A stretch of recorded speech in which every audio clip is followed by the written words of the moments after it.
So we're going to continue where we left off the last week. We're on the 7th chapter, verse number 24. It's getting quite exciting, Bhagavad Gita and the purports. We're in a specifically critical point here. It's called knowledge of the absolute.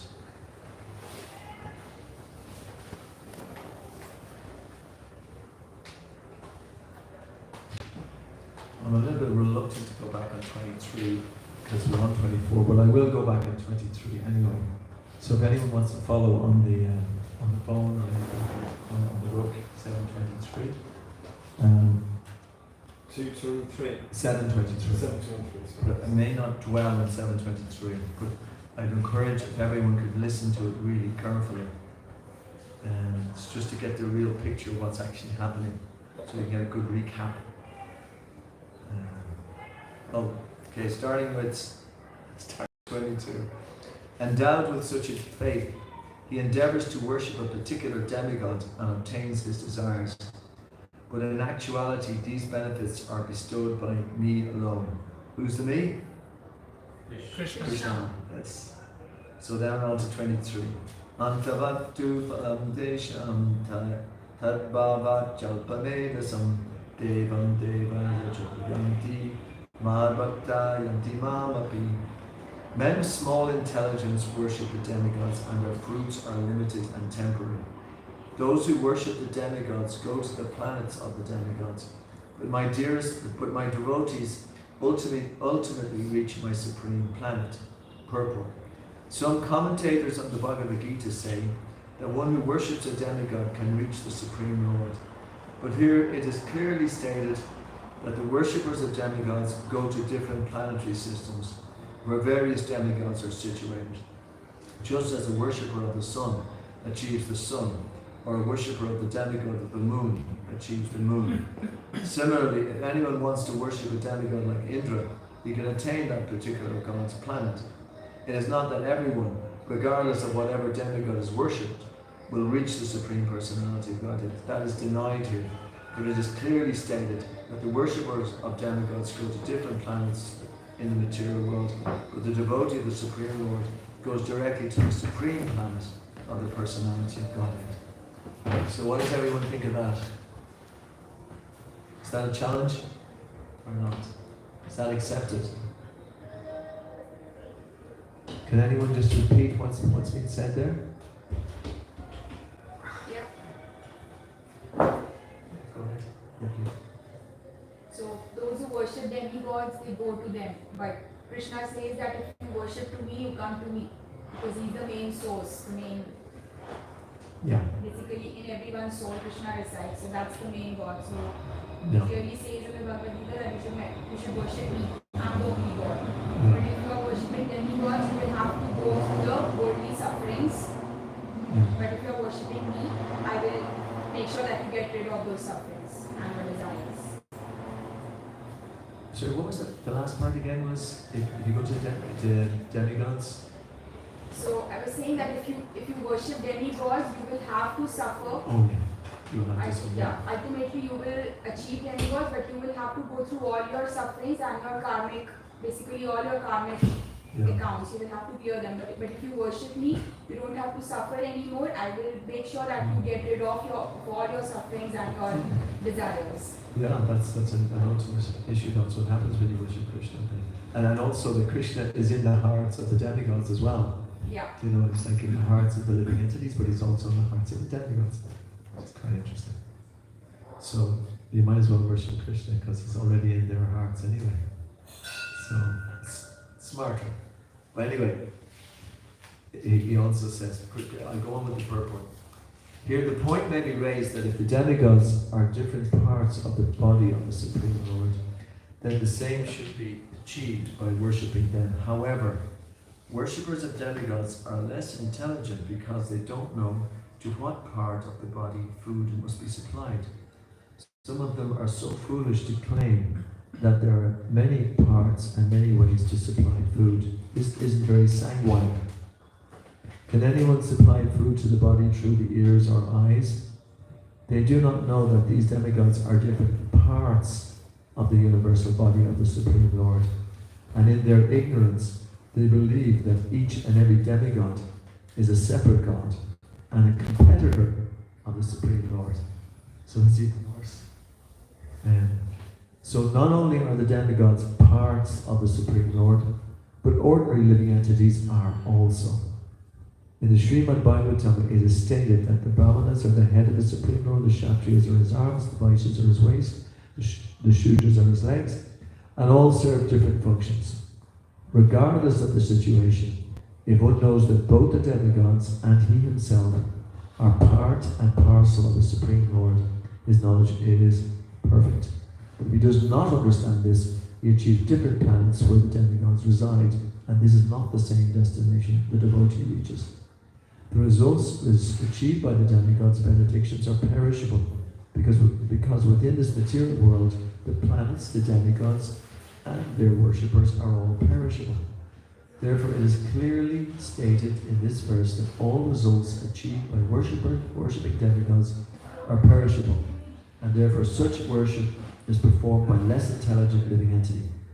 Because the pure devotee engaged in Krishna consciousness and devotional service of the Supreme Lord achieves eternal blissful existence. That is full of knowledge. His achievements and those of the common worshipper of the demigods are different. The Supreme Lord is unlimited. His favor is unlimited. His mercy is unlimited. Therefore, the mercy of the Supreme Lord upon his pure devotees is unlimited. Okay, that was just a recap of what we did last week. So now we go on to this week's one. So I'll just read the Sanskrit. You can read the English. Avyaktam yaktam apanam manyate ma abudaya param bhava ajananto mama vyayam anutamam. There's a long purpose. I might interrupt a little bit in the middle of it. unintelligent men who do not know me perfectly think that I, the Supreme Personality of Godhead, Krishna, was impersonal before and have now assumed this personality. Due to their small knowledge, they do not know my higher nature, which is imperishable and supreme. Over.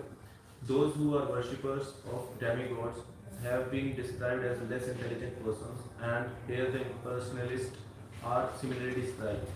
Lord Krishna, in his personal form, is here speaking before Arjuna, and still, due to ignorance, impersonalists argue that the Supreme Lord ultimately has no form. Yamunacharya, a great devotee of the Lord in the disciplic succession of Ramanujacharya, has written a very appropriate verse in this connection. He says, my dear Lord, devotees like Vasudeva and Narada know you to be the personality of Godhead. By understanding different Vedic literatures, one can come to know your characteristics, your form, and your activities. And one can thus understand that you are the Supreme Personality of Godhead. But those who are in the modes of passion and ignorance, the demons, the non-devotees, cannot understand you. They are unable to understand you. However, expert such non-devotees may be in discussing Vedanta and the Upanishads and other Vedic literatures. It is not possible for them to understand the personality of Godhead. Just stop there for a second.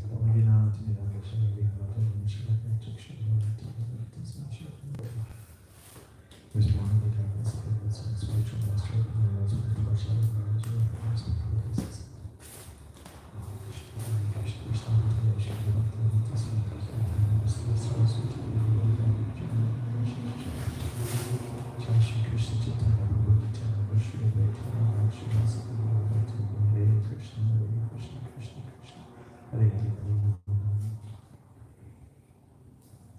So there's a kind of an anomaly here. So does anyone know what the anomaly is? You know, after reading that paragraph, and something quite unusual is being presented. Can anyone get a hint what that is?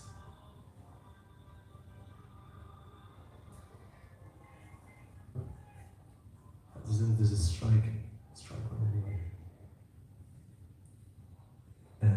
Okay, I'll give the explanation. He says, they are unable to understand you. However expert such non-devotees may be in discussing Vedanta and Upanishads and other Vedic literatures, it is not possible for them to understand the personality of God. So, you know, we're talking about people even studying Vedanta and other literatures and still not having a clear understanding. Why do you think that is? Well, I mean, I thought that the Vedanta and the Upanishads and all of that, they were all definitive. It's definitive scripture. So therefore, we should all follow it. I won't ask him that yet, but ask at the end.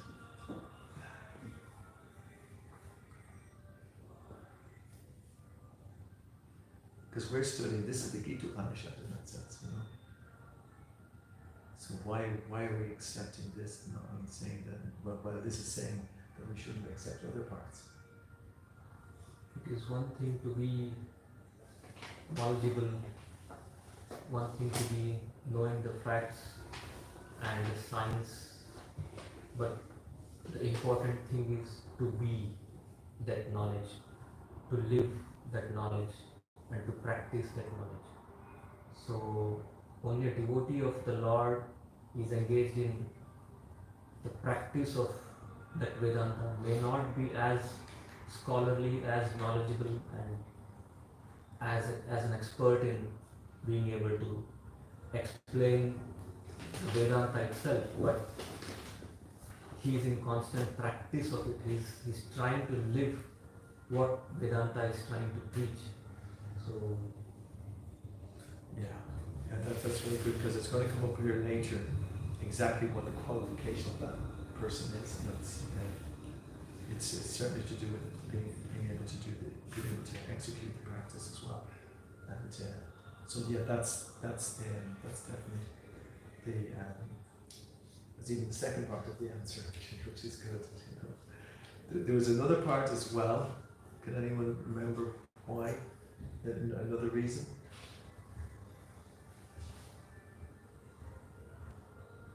turn to Ananta. Now you're on the spot. No, yeah, on the spot. Well, non-envious. The non-envious. Yeah, you have to be non-envious to understand this. No, And yeah. yeah, and that's my only answer at the moment. Non-envious, and so I'm just wondering, accepting the personal form of Krishna, and there's nothing beyond that. Yeah. That is a complete answer, all right. What I was getting at here is that something that we said before, that the different scriptures are also meant for people in different modes of nature. Yeah, You know, the good modes of this, there's Upanishads in the modes of passion, there's Upanishads in the mode of ignorance, and there's in the mode of goodness as well. You know, because it's meant for all types of men in that sense, and you know, it's meant for people in different modes. So what may be true in one particular mode may be surpassed in the next. You know, like persons, like for instance, if you tell somebody, I'll try to use this example, hopefully it works. Like you could be telling somebody to stop drinking alcohol.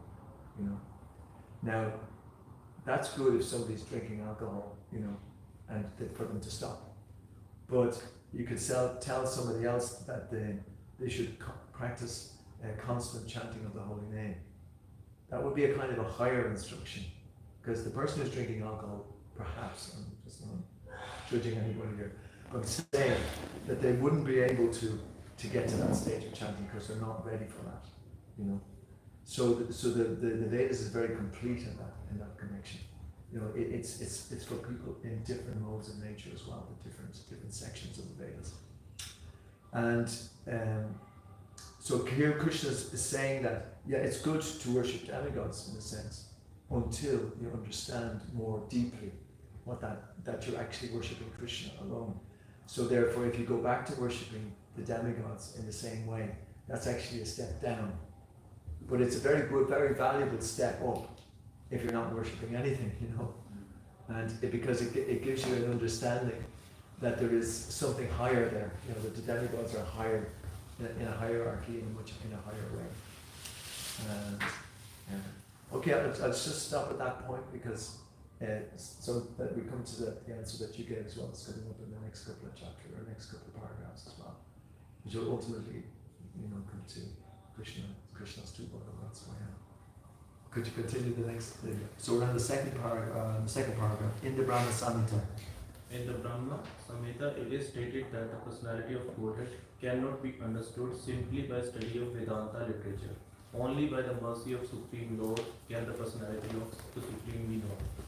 Therefore, in this verse, it is clearly stated that not only are the worshippers of the demigod less intelligent, but those non-devotees who are engaged in Vedanta and speculation on Vedic literature without any taint of true Krishna consciousness are also less intelligent, and for them it is not possible to understand God's personal nature. Persons who are under the impression that the absolute truth is impersonal are described as abudhaya, which means those who do not know the ultimate feature of the absolute truth. In the Srimad Bhagavatam, it is stated that supreme realization begins from the impersonal Brahman and then rises to the localized Supersoul. But the ultimate word in the absolute truth is the personality of Godhead. Modern impersonalists are still less intelligent, for they do not even follow their great predecessors. Shankaracharya, who has specifically stated that Krishna is the supreme personality of Godhead. Impersonalists, therefore, not knowing the supreme truth, think Krishna to be the only son of Devaki and Vasudeva, or a prince, or a powerful living entity. This is also condemned in Bhagavad Gita. Only the fools regard me as an ordinary person. Okay, stop there again. One of the main things that's mentioned here is that we can actually only know the Supreme by the mercy of the Supreme. It goes on. We can go on speculating ad infinitum eternally, and still wouldn't get to know the Supreme. So that's really where Bhagavad Gita is really coming on strong here, because it's mentioning two types of worshippers of demigods, and then worshippers of the impersonal form of God, you know. And they're saying that both of them are not able to get full understanding because they don't realize that they need this mercy from the Supreme Lord, who is a person. In other words, it's a personal relationship, you know. It has to be there, you and Krishna, you and God, or it has to be. You could say you could have the spiritual master as well, you know, who is as good as God in that sense, that he's the representative of God, and that the Krishna is empowering the representative to speak, but he's like a postman. He's not changing. He's not giving his own kind of version. He's repeating exactly what's there, you know, and that way you get the direct message from Krishna. Because it's not really, we can look around and say, the whole Bhagavad Gita is about seeing Krishna in everything, seeing Krishna everywhere. The one who sees me everywhere and sees everything in me, I'm never lost. But sometimes we're not in that category. We have a kind of a view on, we see everything in relation to, I want this, I want this, I want this, you know. Do you know what I mean? We see things in relation to our wants. So therefore we can't see Krishna. Because the only way that we can see Krishna is in terms of, this is Krishna's, I can use this to serve Krishna. He ultimately is the ultimate beneficiary of everything. So unless I understand that factor, then it's very difficult for me to get a full picture of who I am and who the Supreme is and what our relationship is. So that's what's been explained here. How we can actually get in contact with this Supreme Personality who's in control of everything. You know, so many things that the Supreme is in control of. I was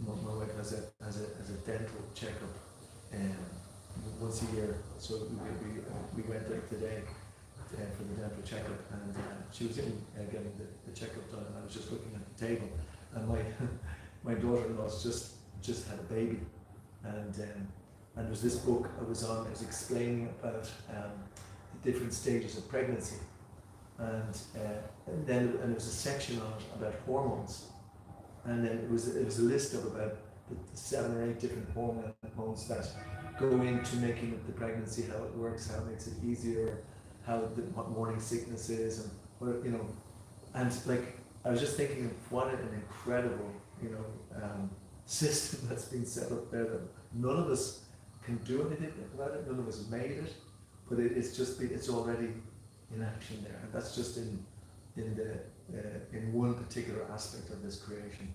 But yet it is so perfectly set up that there is that all of creation is like that. And if we can see that, we can see God in everywhere, see everything in me, Krishna says, then we can get a better picture of who we're actually dealing with. And if we don't, and which is often the problem, we see everything in relation to I want this, I want that, that's for me, that's not for you, why are you saying this? You know, we have a completely different perspective. And so that's why spiritual life and Bhagavad Gita is what is the ultimate peace formula. When people talk about peace, but unless they understand what the peace formula is, they will never be able to get peace. Even if they have millions of United Nations, or even if they have millions of peace conferences, they're better than not having peace conferences, no doubt. But unless they understand who's the ultimate peacemaker, shall we say, who created everything.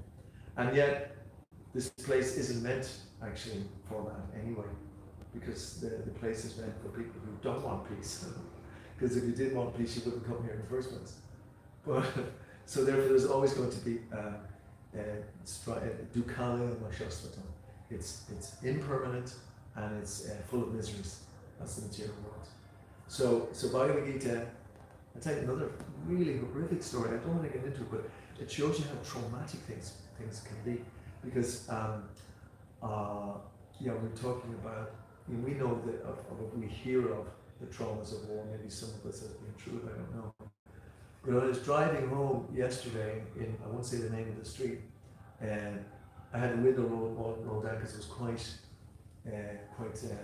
warm, and suddenly I just heard thump, thump, thump, thump. And then I looked around, and there was 4 young couriers. And do you know what a courier is? He's a person who's an undesirable 13, 14-year-old nasty pieces of work, shall we say, who were thumping a young, and it looked to me like a young Indian boy actually, you know.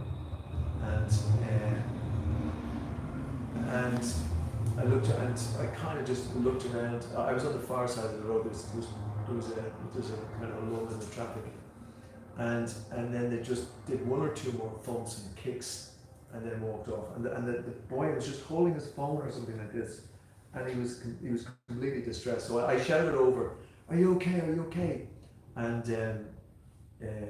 because there's no line of traffic as well, and he didn't say anything. I said, "Are you okay? Are you okay?" Because I don't know what to get out of the car or not, or whatever, what I could do basically. And then he just nodded his head like that. And then another person came up and started to comfort him, you know. And you know, most of that evening, that was kind of playing over in my head, you know, what to speak of, what, you know, thinking of what that person had gone through and how they would have viewed that. Like I thought I should go over and tell him, you know, explain to him at least somehow, or put it into a context. I don't know if he could, but the unfortunate thing is that this is the Dukhalaya Mashastvatam. It's a place of, you know, this is the way the world is, you know. Now there was a certain side of me thought that, you know, if we had proper Kshatriyas there, you know, people would have got out of the cars, even if they're in the middle of the traffic, go grab those guys, put them in, you know, in a van, and put them away in prison for a while until they actually got some understanding of what they had just done. But that would be in a better society. Of course, it wouldn't happen in a better society. But it's all to do with, and then the boy who underwent that horrific beating or whatever, he probably will remember that for the rest of his life. You know, it will have a kind of a very traumatic effect on him, I'm sure. Because I can even remember some little fights I had when I was, you know, much younger. It still affects me. My stories have not affect me. I can remember it anyway. So that would take a while for somebody like that to get through them. So these were different thoughts that I was going on through in that time, you know. And but ultimately, and then the reason I got onto that was because my wife was talking to me about 2 priests that had been talking. One is from a place called Sandy Hook, and one is from a place called Dunblane. Does anyone know those places? Sandy Hook was where an incredible massacre of young children happened. I won't get into some other theory about that, but I'm taking it on face value that that's what happened. And Dunblane is another place in Scotland. One is in America, one is in Scotland. And the 2 pastors of those places, they got together after what happened. And just killed 12 innocent children or whatever, or 20, I don't know what it was. And the 2 pastors, they had to go for counselling themselves because they were counselling everybody after this, you know. And so they actually got together, and both of them admitted to their congregation that they had difficulty also processing what went on, you know. But ultimately, these answers are there. Now, you can't go to the people who got suffering and start to give them the Bhagavad Gita, you know, and tell them, "Oh, you're not this body. That wasn't yours, a child. You just got," because they just are not in that position to take any of that knowledge at that point. But eventually, that does come to pass that this world is temporary, and we are not these bodies, and this is a temporary situation which is not going to last. And Bhagavad Gita is explaining these very deeper messages, which if we do not understand them, we won't be able to process so many of the things that are going on in the world today. It's also, you know, the laws of karma are very, those people who gave out that beating to that young boy, they're going to have horrific karma inflicted and then in this world or someplace like this because they did that. But that's what this world is about, you know. This world is these are the things that are happening. And as devotees who are studying Bhagavad Gita and so on, we're meant to actually try to bring a different energy into the world, you know, a different, more peaceful energy. And we're meant to practically have some effect on the world. I suppose we do that to a certain degree in that we have our food for life. We go Krishna Prasadam 5-6 days a week out in the GPO, help people and so on. But the main message that we have is the philosophy. Because otherwise people are actually, they have no idea what's going on. They just don't have an idea. And then they either blame God, they think there's no God, they have all these different misconceptions. What to speak of the misconceptions that we're talking about here. Okay, I've blattered on a good bit there. Does anybody have any comments, any questions, that's it? There's one guy who's talking exactly the same thing that you're mentioning now. He's had the other day. You know what? Anyway, he just said, these kids, young kids are getting cancer and stuff, well, what's God doing and all this? And I had to mention, I said, there's no point blaming God. And the other thing I just said, well, I had to go into it. I said, the soul doesn't get cancer. Mm. The soul doesn't, it doesn't. That's what it is. So the soul is eternal, and that's all I could say to him. I didn't do it, like you're saying, you can't, to get the balance then, because when Abhimanyu was killed, from Arjuna, he suffered greatly as well. That was his son. But the next day he had to fight again. So it's and he also Abhimanyu was, as a pure devotee, he achieved the greatest boon in his next situation.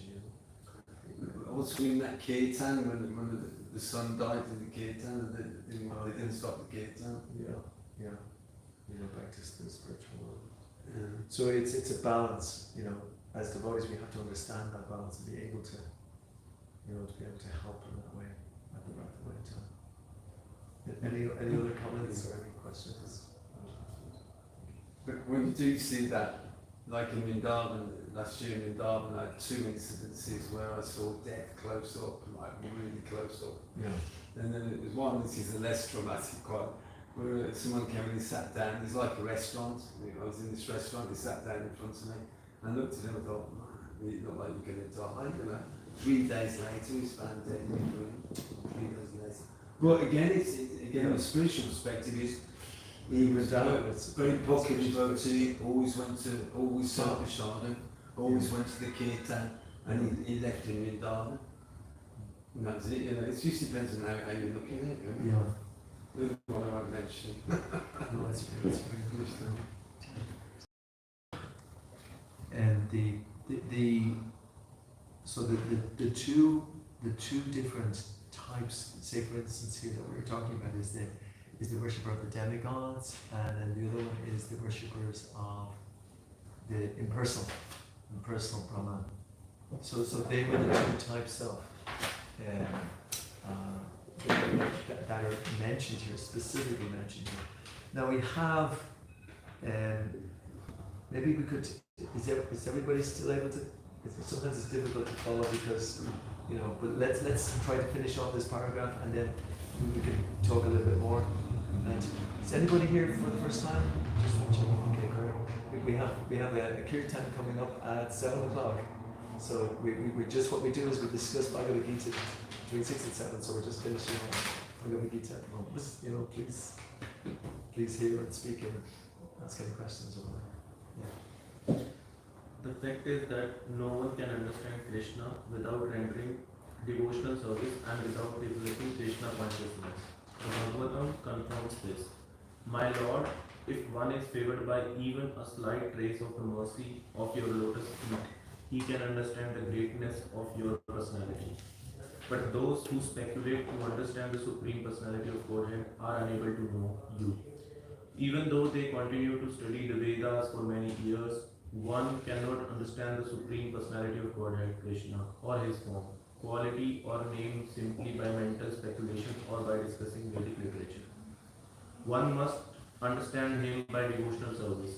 When one is fully engaged in Krishna consciousness, beginning by chanting the Maha Mantra Hare Krishna, Krishna Krishna, Hare Hare, Hare Ram, Ram Ram, Hare Hare, then only can one understand the Supreme Personality of Godhead. Non-devotee impersonalists think that Krishna has a body made of this material nature and that all his activities, his form and everything are Maya. These impersonalists are known as Mayavadis. They do not know the ultimate truth. So the really positive part of that is that one can understand the Supreme by the mercy of the Supreme and by bhakti, by performing devotional service. That's how we actually get to understand the Supreme, because the relationship is set up there. You've already got the relationship set up. You're not in kind of, the concept is there, how it can be done. Now, bhakti is started by what's called sadhana, is that it's by practice. We may not spontaneously experience, love straight away. It's just because we love other things instead. We love ourselves and we love, our senses and so on. Now, it's also, in a sense, it's good to love ourselves, because some people they don't love us, which is that's bad, but they don't see beyond themselves in that sense. They don't see that there's God behind, everything.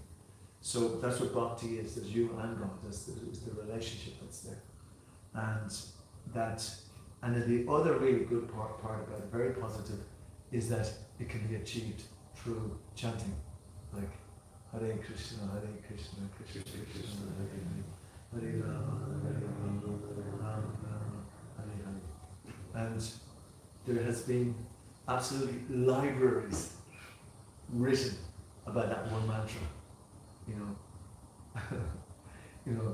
The realization just goes on and on and on and deeper and deeper and deeper and deeper. So that's why we like to do Kirtan for a couple of hours, because it helps go deeper and deeper and deeper. Sometimes we do Kirtan for 8 hours and 10 hours, and it gets really fun. We recently had a Kirtan Mela in Kilmainham. It was in a church actually. It was a nice atmosphere. And by the end of it, some of it was very nice and mellow. You could just completely lose yourself in the Kirtan. It was incredible. But some of it was kind of boisterous and loud. And at the end of it, at the end of one of them, I just always remember this very. He's normally a very very polite sort of person, but he was always standing on the chairs and chanting Hare Krishna, Hare Krishna, getting everybody to respond. It was success at its best. It was just so nice to see. Because the power of the mantra can be like that as well. I mean, we had some very wonderful, in-depth chanters of the holy names. 2 brothers from Mauritius. They were just so nice. And but they also can get very powerful, energy filled kirtan. So both are wonderful. But that's what it's saying there, that bhakti. This is the source of bhakti. It is, this chanting is what's we read last week, the Shikshastakam. It cleanses the heart of all the dust that's accumulated for many lifetimes, not just this lifetime, but for many lifetimes. All the dust, all the karma, everything. And but what it also does is it invokes that love. That's who we are, because we are who we are in relationship with the Supreme. And that mantra really harmonizes that reality. We get the full picture, and therefore we get the full reciprocation with the Supreme. That to such a degree that as much as we love the Supreme loves us.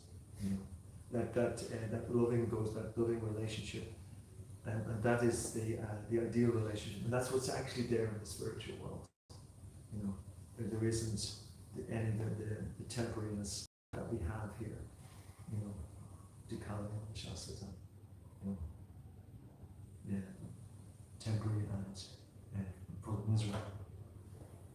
Jai. The next part. So in 20th verse clearly states those who are blinded by lusty desires surrender onto the different demigods. It is accepted that besides the Supreme Personality of Godhead, there are demigods who have their different planets, and the Lord also has a planet. As stated in 23rd verse, the worshippers of the demigods go to the different planets of the demigods, and those who are devotees of Lord Krishna go to Krishna Loka planet. Although this is clearly stated, the foolish impersonalists still maintain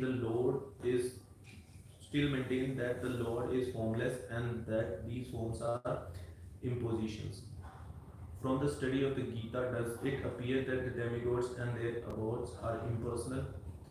Clearly, neither the demigods nor Krishna, the Supreme Personality of Godhead, are impersonal. They are all persons. Lord Krishna is the Supreme Personality of Godhead, and he has his own planet, and the demigods have their own.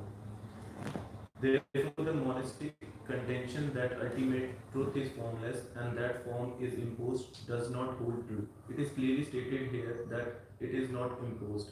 From the Bhagavad Gita, we can clearly understand that the forms of demigod and the form of Supreme Lord are simultaneously existing, and that Lord Krishna is eternal blissful knowledge.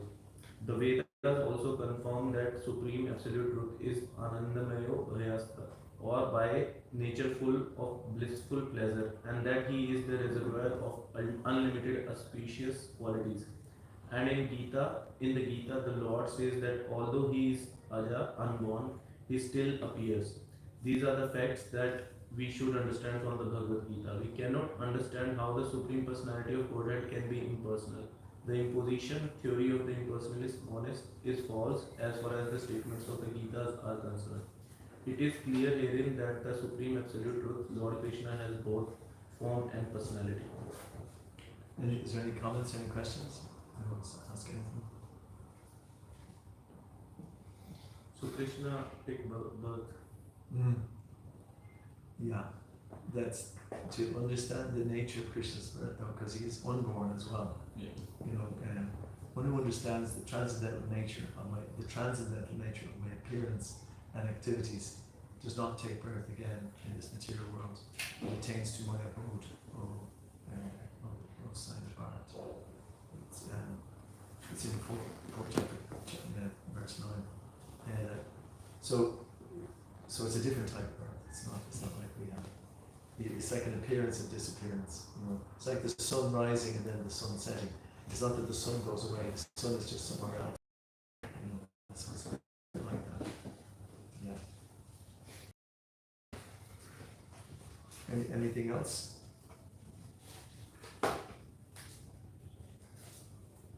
Why is there such? I'll ask a question. So, why is there such an emphasis on formless and form? One perspective. Sorry. Why is there an emphasis that like in that's been spoken about there? There's real, you know, there's a whole group who've considered the supreme formless and considered that form is just a position that the mind does so that it can, you know, placate itself and be satisfied. But ultimately, the ultimate issue, there's no form. Why is that not satisfying? The mind needs somewhere to focus.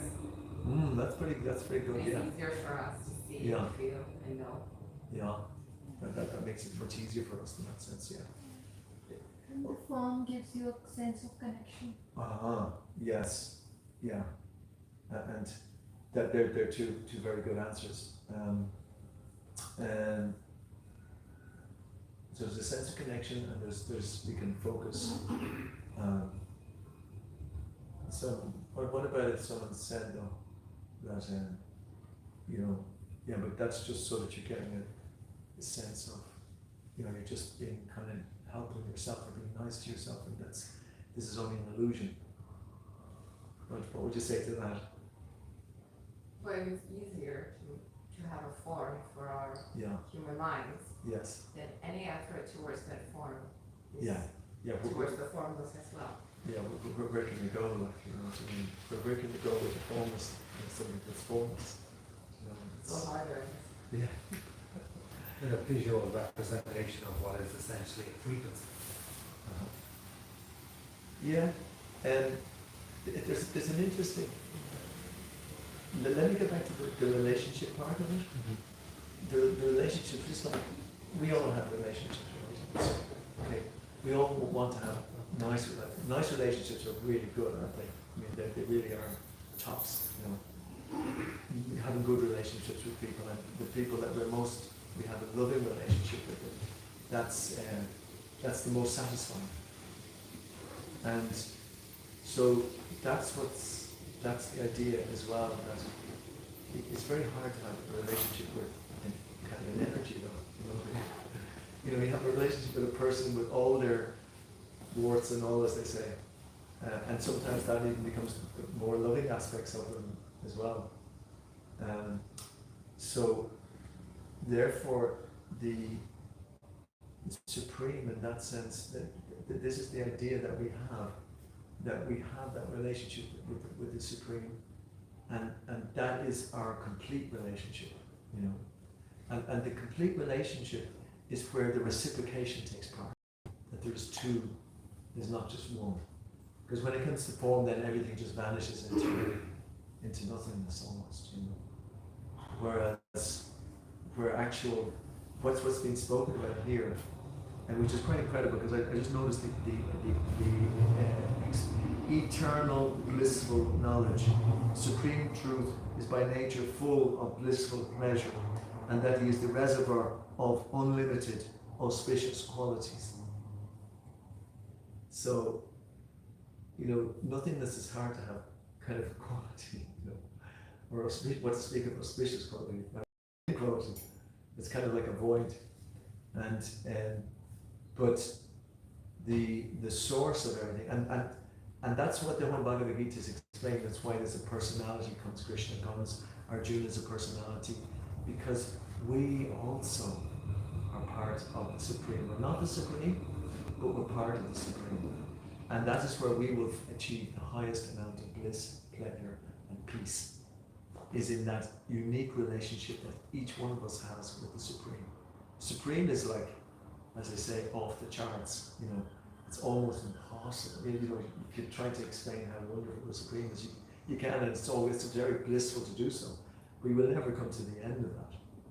But the more that we keep on trying, the more that blissfulness starts to, you know, completely increase. And then the relationship that's there, that it's not just from us, not just our loving God, it's God loving us. That's the real place, you know, because then God has actually reveals himself to us. He doesn't do it so easily.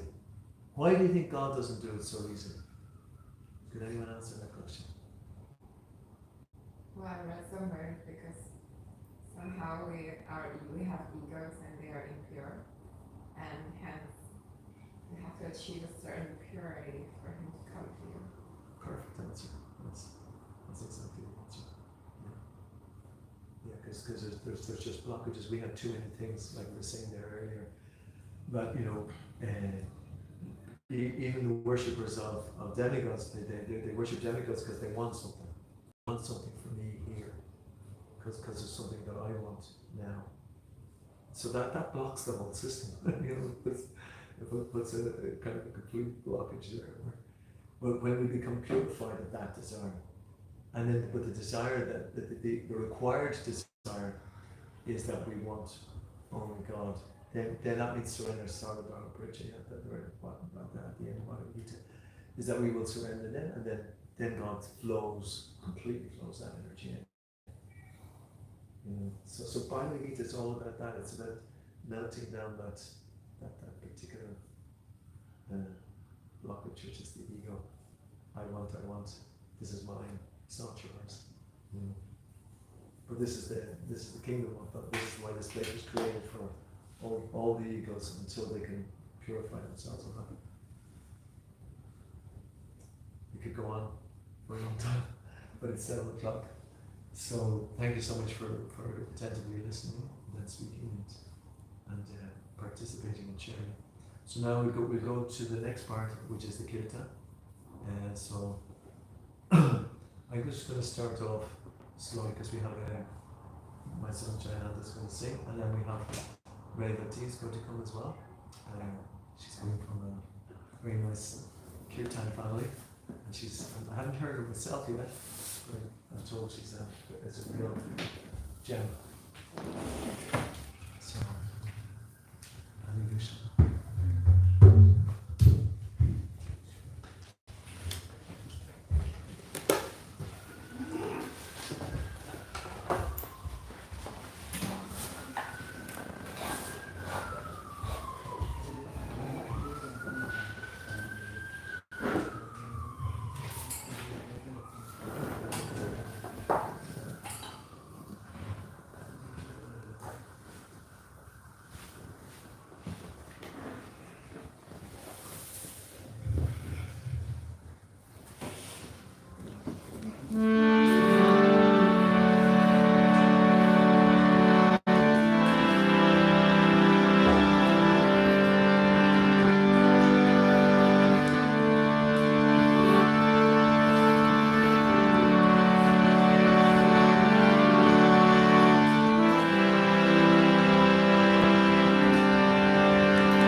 Hare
again.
should say a whole lot about you, and I know that the main thing is that you're a real Kirtan person. So your grandma was telling us that. So anyway, please begin the Kirtan. Thank you so much. I'm very happy to be here.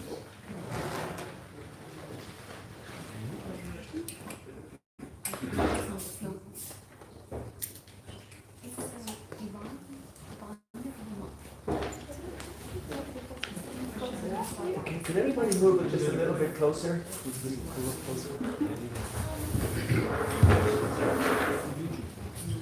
You're closer still. Is it okay if I move the chair? She doesn't mind. Is it okay if I move the chair? Yeah, please.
Hare Krishna, Hare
Yeah, please. You chanting prayers, or you want me to keep chanting?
Krishna